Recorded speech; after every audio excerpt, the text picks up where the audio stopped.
Renungan hari ini diambil dari Roma 6. Jadi renungan hari ini melanjutkan yang kemarin mengenai pembenaran kita. Kita ini sudah dibenarkan Allah. Artinya ketika kita berbuat dosa pun Tuhan tetap memandang kita orang benar. Pertanyaannya adalah, apa yang akan kita lakukan terhadap hal itu?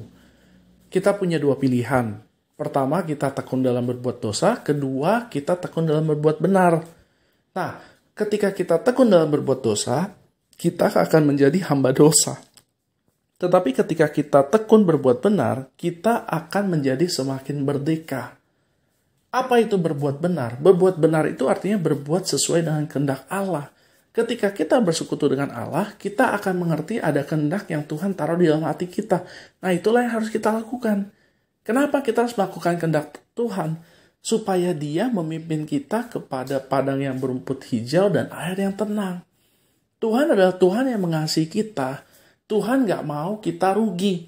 Tuhan gak mau kita sengsara. Tuhan gak mau kita sedih. Tuhan mau supaya kita hidupnya sejahtera, hidupnya bahagia, hidupnya baik keadaannya. Nah, itulah kenapa Tuhan memberikan instruksi. Semakin kita ikuti instruksi Tuhan, semakin kita akan sampai kepada padang yang berumput hijau dan air yang tenang itu. Nah, Tuhan sangat mengasihi kita. Dia sama sekali tidak memikirkan dirinya sendiri. Dia tidak mencari keuntungan untuk dirinya sendiri. Dia hanya mementingkan kita. Kita ini sangat berharga di mata Dia. Oleh karena itu, ketika kita memilih untuk berbuat benar terus-menerus, ini adalah buat kita. Kitalah yang akan diberkati. Tuhan tidak mendapat apapun ketika anak-anaknya itu taat. Tuhan tidak mendapat apa-apa ketika anak-anaknya itu mendengarkan suaranya.